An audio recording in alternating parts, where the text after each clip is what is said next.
한 기독교 포털 사이트에서 성도들이 예배 시간에 지각하는 이유에 대한 설문조사를 했다고 합니다. 여러분이 생각하실 때는 성도님들이 예배 시간에 지각하는 가장 첫 번째 이유는 무엇이라고 생각하십니까? 첫 번째 이유가 무엇이었냐면 샤워를 하고 세수를 하고 머리를 감고 드라이를 하고 머리를 만지고 옷을 입고 화장을 하는 등 교회 가기 위해서 단장을 하느라 그렇게 예배 시간에 지각을 했다고 합니다. 그게 1순위라는 것이죠.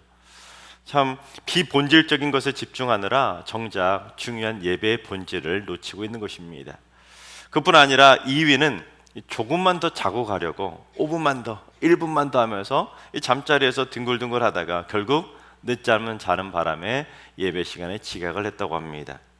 3위는 그냥 늦게 가는 것이 아예 습관이 돼버려서 항상 지각을 했고, 4위는 아내나 아이 등 늦게 나오는 가족을 기다리다가 가족들 모두가 함께 지각을 했다고 합니다. 5위는 주일날 새벽까지도 게임이나 TV를 보는 등 늦게 잠이 드는 바람에 아예 못 일어나서 지각을 했다고 합니다. 그리고 설교 전까지만 가면 된다고 생각하기 때문에 예배 시간에 지각하는 사람도 꽤 있었다고 합니다. 그런데 여러분, 이 설문조사가 언제 했던 설문조사인지 아십니까? 무려 20년 전인 2003년에 했던 설문조사인데 2년 뒤에 2005년에도 역시 동일한 결과가 나왔다고 합니다. 근데 오늘날 지금 다시 한번 해봐도 역시 동일한 결과가 나오지 않겠습니까? 다만 요즘은 하나를 더 추가한다면 요즘은 주차 때문에 예배 시간에 지각하는 분들이 꽤 많으실 겁니다.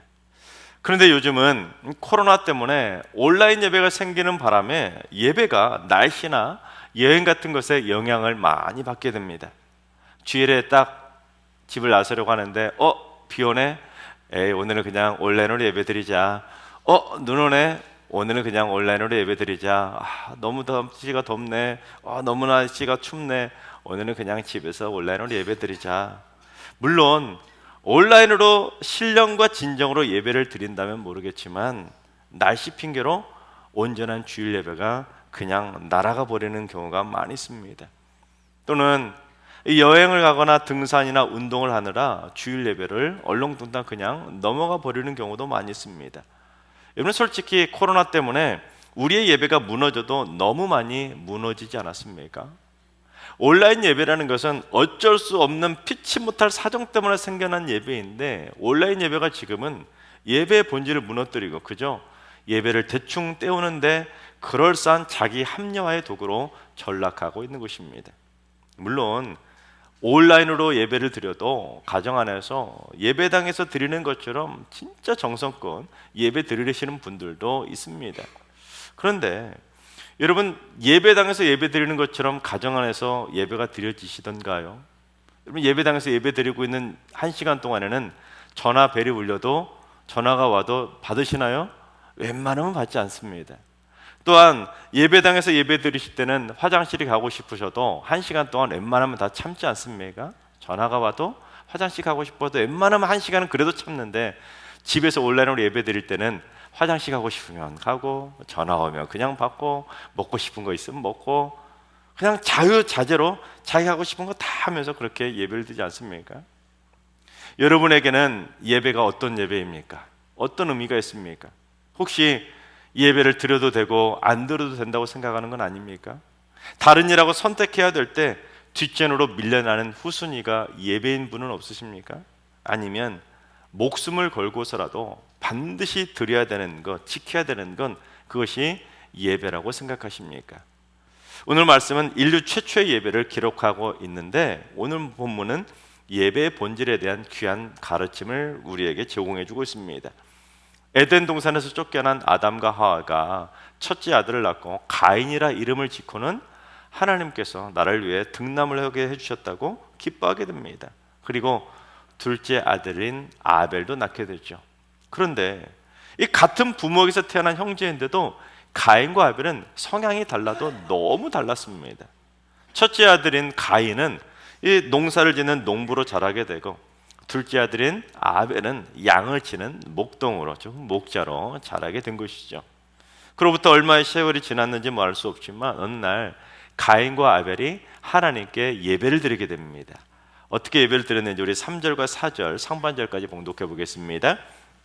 세월이 지난 후에 가인은 땅의 소산으로 제물을 삼아 여호와께 드렸고, 아벨은 자기도 양의 첫 새끼와 그 기름으로 드렸더니, 농부였던 가인은 땅의 소산, 즉 자기가 열심히 농사지은 그 농작물을 가지고 하나님께 드리며 나름대로 하나님께 예배를 드렸고, 아벨은 목동이었기 때문에 자기가 기르던 양의 새끼를 가지고 그 기름을 가지고 하나님께 예배를 드리며 하나님께 제사를 드린 것이죠. 즉 가인과 아벨 모두 나름대로 하나님께 헌금도 드리면서 나름대로 인류 최초의 예배를 드린 것이죠. 하지만 가인과 아벨이 드린 예배는 다른 결과를 불러오게 되는데, 우리 4절 하반절에서 5절까지 봉독해 보겠습니다. 여호와께서 아벨과 그의 제물은 받으셨으나 가인과 그의 제물은 받지 아니하신지라. 가인이 몹시 분하여 안색이 변하니. 하나님께서 이 아벨의 예배는 받으셨지만 가인의 예배는 받지 않으셨습니다. 그러자 가인이 어떻게 합니까? 안색이 변할 정도로 몹시 분노하게 됩니다. 근데 여러분, 이 구절이 우리에게 무엇을 가르쳐 줍니까? 우리가 하나님께 예배를 드린다고 해서 전부 다 하나님께서 예배를 받으시는 것은 아니라는 것이죠. 여호와께서 받으시는 예배가 있는가 하면 여호와께서 받지 않으시는 예배도 분명히 있다는 것을 오늘 말씀 우리에게 가르쳐주고 있습니다. 자, 그렇다면 여러분, 오늘 예배를 드리시기 위해서 이곳에 와서 앉아 계시는데, 여러분은 오늘 여러분이 드리는 예배를 하나님께서 받으실 거라고 생각하십니까? 아니면 오늘 드리는 예배를 안 받으실 거라고 생각하십니까? 받으실 거라고 생각하니까 지금 오셔서 예배 드리고 있는 거 아니겠습니까? 그런데 저는 사실 성경을 읽다가 가장 뜨끔하게 읽는 부분이 바로 오늘 본문의 말씀입니다. 혹시 내가 드리는 예배가 가인의 예배는 아닐까? 목사가 드리는 예배라고 해서 무조건 다 받아주는 것은 아니라고 생각하니까 저는 매번 예배를 드릴 때마다 얼마나 오늘 말씀을 생각해서 뜨끔뜨끔한지 모릅니다. 오늘 예배를 하나님이 받으실까? 지난번에 제가 졸면서 예배를 드린 적이 있었는데 하나님께서 그 예배를 받으셨을까? 그런 생각이 드니까 예배를 드릴 때마다 정신이 번쩍번쩍 듭니다. 또한 내가 지금껏 살아오면서 적어도 수천 번의 예배를 드려왔는데 그 중에 과연 몇 번의 예배를 하나님께서 받으셨을까? 특히 내가 목사 안수 받고 나서 드린 그 예배 하나님이 진짜 100% 다 받으셨을까? 여러분, 그런 생각이 드니까 목사로서 예배를 드리면서도 얼마나 정신 번쩍이 드는지 모릅니다. 여러분, 이 가인이 자기가 드리는 예배를 하나님께서 받지 않으실 거라고 생각을 했을까요? 만약에 자기가 드리는 예배를 하나님께서 받지 않으실 거라고 미리부터 알았다면 가인은 그의 성격상 아예 예배 자체를 드리지 않았을 것입니다. 분명한 것은 하나님께서는 우리가 드리는 모든 예배를 다 보시지만 우리가 드리는 모든 예배를 다 받으시지는 않는다는 사실입니다. 따라서 이 사실이 바로 우리를 뜨끔하게 만드는 영적인 각성제가 되어야 되는 것입니다. 하지만 내가 예배를 어떻게 드리든지 간에 하나님께서 내가 드리는 예배를 예배당만 왔다 가면 다 받으신다고 생각하니까 예배에 나오는 시간도 늦어지는 것이고 예배 드리는 마음과 자세도 무너지는 것입니다. 예배 드리는 내내 머릿속에는 오만 딴 생각이 가득한데도 그저 예배당에 찍고만 가면 예배 드린 사람으로 카운트가 되니까, 그래서 나 예배 드렸다고 착각하게 되는 것입니다. 교회만 다녀가고 온라인 예배 시작 버튼만 딱 눌러놔도 예배 드리는 숫자로 카운터가 되니 나 예배 드렸다, 하나님이 내 예배 받으셨다 착각하게 되는 것이죠. 여러분, 온라인 수업 들어보셨나요? 온라인으로 코로나와 사중 상황에 줌 같은 것을 통해서 온라인으로 회의나 모임 같은 것을 여러분 누구나 다 한 번쯤은 해보셨을 것입니다. 그런데 가끔 어떤 이야기가 들립니까? 온라인으로 예배 드리거나 온라인으로 수업을 들을 때 화면에 잡히는 상체 부분만 잘 좀 차려입고 바지는 대충 차려입고 수업을 듣거나 회의를 하는 그런 일들이 벌어지지 않습니까? 또한 화면을 정지로 만들어 놓고는 서로는 다른 거 행동을 하거나 게임을 하는 아이들도 참 많이 있습니다. 그런데 그처럼 마치 온라인 수업 드리는 양 온라인 예배를 드린다는 거예요. 온라인 수업이나 온라인 모임은 그래도 내 모습이 화면에 다른 사람에게 비치니까 그나마 조금이라도 자세를 흐트러지지 않으려고 노력이라 조금 하겠지만, 온라인 예배는 어떻습니까? 자기가 예배 드리는 모습이 전혀 아무에게도 알려지지 않습니다. 아무도 몰라요. 자기만 알죠. 그러니 예배 드리는 내내 온라인 예배 시작 버튼만 딱 눌러놓고는 잠에서 덜 깬 모습으로 잠옷 입고 소파에 대충 앉아서 기대에 앉아서 그냥 먹을 거 다 먹고 화장실 다 가고 핸드폰 다 검색해 가면서 그런 식으로 예배를 대충 드리게 되는 것입니다. 그래도 온라인 예배 숫자는 올라가니까 내 예배는 하나님 받으셨다고 착각하게 되는 것이죠. 여러분, 만약에 한번 이렇게 생각해 봅시다. 예배 드리고 나가는데 하나님께서 아무개인 예배는 받으시고 예배는 누구는 받지 않으셨다는 걸 다 하나님은 다 아시니까 나갈 때마다 뒤에서 예배를 받으신 분의 예배자는 나갈 때 예배 잘 드렸다고 합격증처럼 흰색으로 합격증을 나눠드리고, 만약에 하나님이 예배를 받지 않으신 분들은 다음부터 예배 잘 드리라고 그런 의미로, 경고의 의미로 옐로 카드나 레드 카드를 주면 여러분 어떨 것 같습니까? 만약에 옐로 카드나 레드 카드를 받으신 분들은 나가실 때 가인처럼 몹시 분하여 안색이 변하지 않겠습니까? 여러분, 또 주부에 보면 헌금을 드린 사람들의, 헌금 드린 자들의 이 명단이 기록되어 있지 않습니까? 마찬가지로 다음 주 주부에 지난주 예배를 하나님께서 받으신 분들의 명단만 이 주부에 딱 수록이 된다고 해봅시다. 여러분 어떨 것 같습니까? 이 주보 헌금란에 내 이름만 빠져도 가만히 안 있는데, 내가 분명히 예배를 드리고 헌금까지 드렸는데 하나님께서 받지 않으셨다고 내 이름이 주부의 이름이 기록되지 않는다면 여러분, 우리는 당연히 가인처럼 안색이 변하지 않겠습니까? 그런데 문제는 정작 내가 지금 하나님이 받으시는 진짜 예배를 드리고 있는지 그거는 별로 중요하게 생각하지는 않는 것입니다. 왜냐하면 내가 드리는 예배는 내가 교회 왔다 가면 당연히 하나님께서 내 예배는 받으실 거라고 착각하기 때문입니다. 하지만 여러분, 오늘 본문은 여호와께서 받으시는 예배가 있고 받지 않으시는 예배가 있다는 것을 우리에게 분명히 가르쳐주고 있습니다. 자, 그렇다면 우리가 여호와께서 받으시는 예배를 드리려면 어떻게 해야 되느냐? 첫째, 희생하는 헌신의 예배자가 되어야 합니다.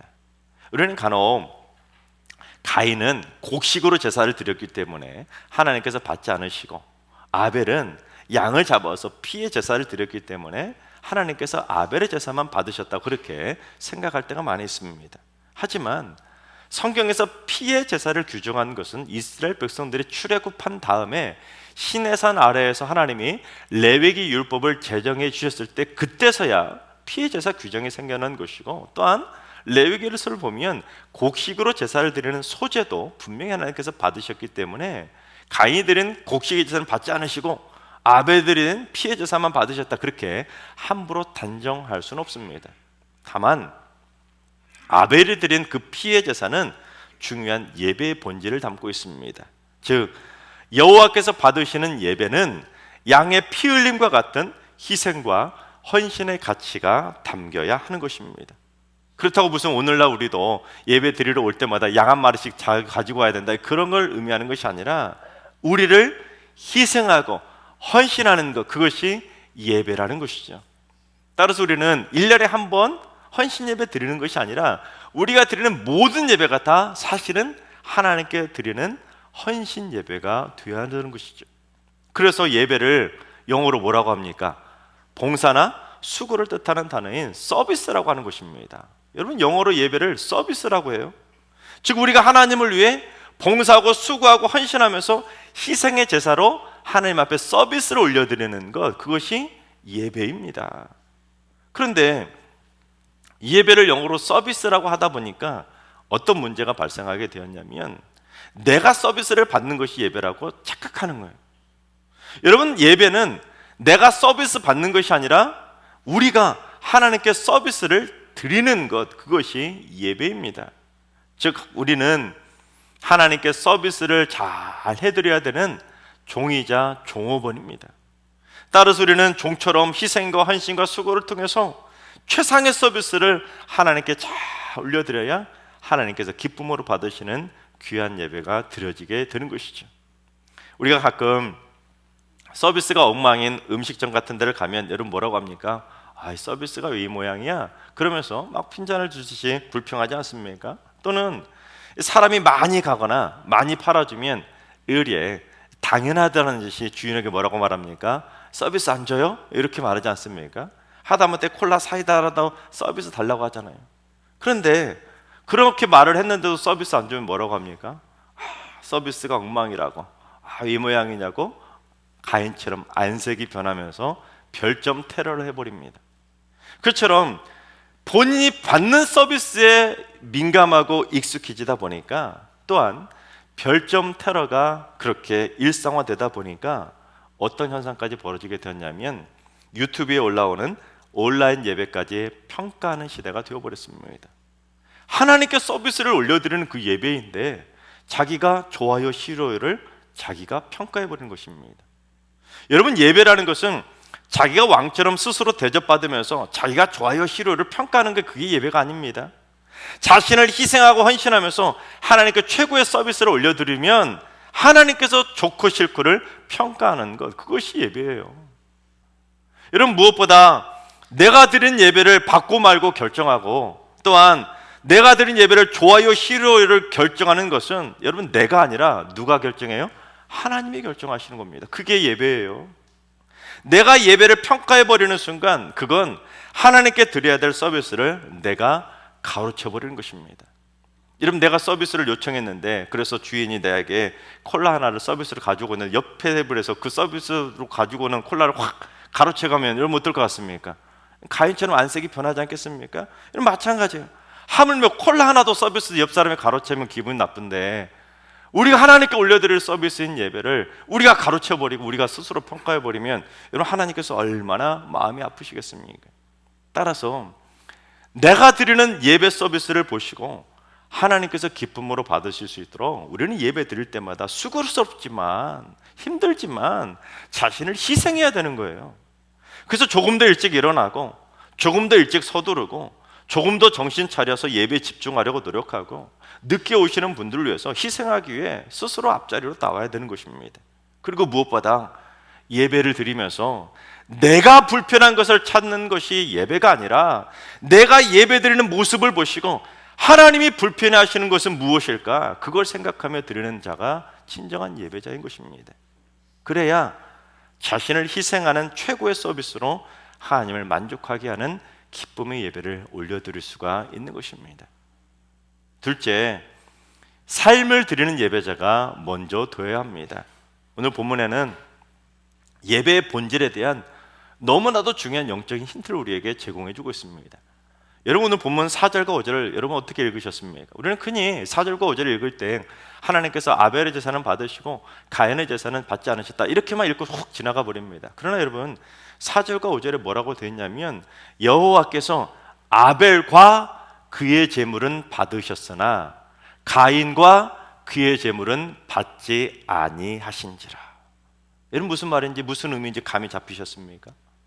그의 제물만 받으시고 안 받으시고가 아니라 하나님은 가인과 아벨이라고 하는 그 사람, 그 인생, 그의 삶 자체를 먼저 보시고 가인이 드린 삶의 예배는 받지 않으시고 아벨이 드린 삶의 예배는 받으셨다는 사실입니다.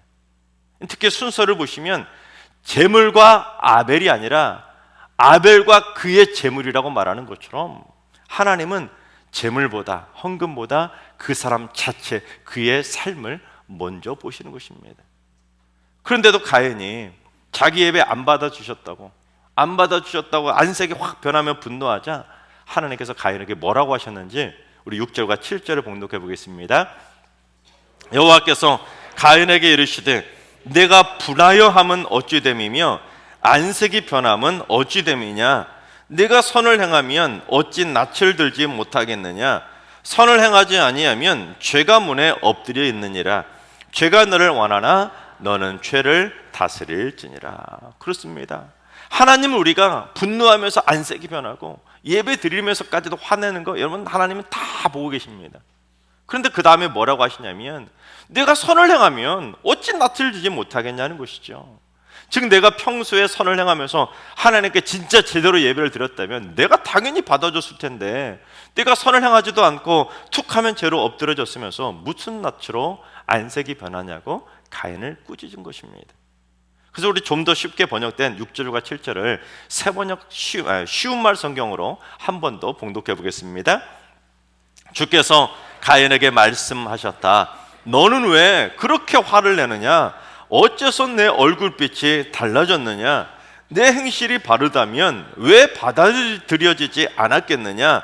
내가 바르게 행하지 않으면 죄가 문 앞에 도사리고 있다가 너를 집어삼키려 할 것이다. 그러면 죄가 너를 지배하게 될 것이다. 내가 평소 행실이 바르다면 내가 왜 네가 드린 예배를 받지 않았겠느냐? 내가 잘못해놓고는 예배 안 받아주셨다고 왜 안색이 변하냐고 꾸짖은 것입니다. 그러면서 뭐라고 하셨냐면, 그처럼 죄가 너를 집어삼키려고 문 앞에 도사리고 있으니까 앞으로도 바르고 선하게 살지 않으면 또다시 죄가 너를 지배하게 될 거라고 경고하신 것입니다. 무슨 말입니까? 이제 앞으로 정신 똑바로 차리고 삶의 예배를 드리라는 것이죠. 그런데 가인이 그 하나님의 경고의 말씀을 듣고 어떻게 했습니까? 아, 내가 그동안 잘못 살았구나, 내가 그동안 잘못 예배를 드렸구나 하고 정신 차리고 회개했습니까? 아니죠. 하나님이 꾸짖었다고 기분 나쁘다고요? 오히려 아벨을 들로 불러낸 다음에 동성을 쳐서 죽이지 않았습니까? 즉 가인이 하나님의 경고를 무시했다가 결국 죄의 지배를 당한 살인자가 되고 말았던 것입니다. 그렇습니다, 여러분. 우리가 죄의 지배를 당하는 삶을 살면서 그저 몸만 예배당에 와서 앉아있다고 해서, 내가 온라인 예배 시작 버튼 눌렀다고 해서 그 예배 하나님이 받아주시는 것은 아닙니다. 우리는 무엇에 중요하게 생각합니까? 예배 드린 사람 숫자 카운트를 중요하게 생각하시지만 하나님께서는 우리가 예배를 드리는 모든 것들을 진짜 예배를 드리는지, 삶의 예배를 드리는지, 예배 드리는 사람 안 드리는 사람 카운트하는 것이 아니라 예배를 진짜 드리는 사람과 잘못 드리는 사람을 카운트하고 계시는 것입니다. 여러분, 죄악을 다스리는 삶의 예배가 먼저입니다. 하나님께서 사랑하신 여러분, 우리 모두 자신을 희생하고 헌신하면서 하나님께 최고의 서비스를 올려드리는 신령과 진정의 예배자로 서시기 바랍니다. 그래서 이제 앞으로 우리가 천국 가는 그날까지 몇 번의 예배를 더 드리겠습니까? 앞으로 드리는 모든 예배를 하나님께서 기쁨으로 받으시는 예배가 될 수 있도록 먼저 죄를 다스리며 삶을 드리는 예배자가 되어서 우리가 앞으로 천국 가는 그날까지 드리는 모든 예배를 하나도 빠짐없이 하나님께서 다 받으시는 예배가 되기를 주님의 이름으로 축원합니다.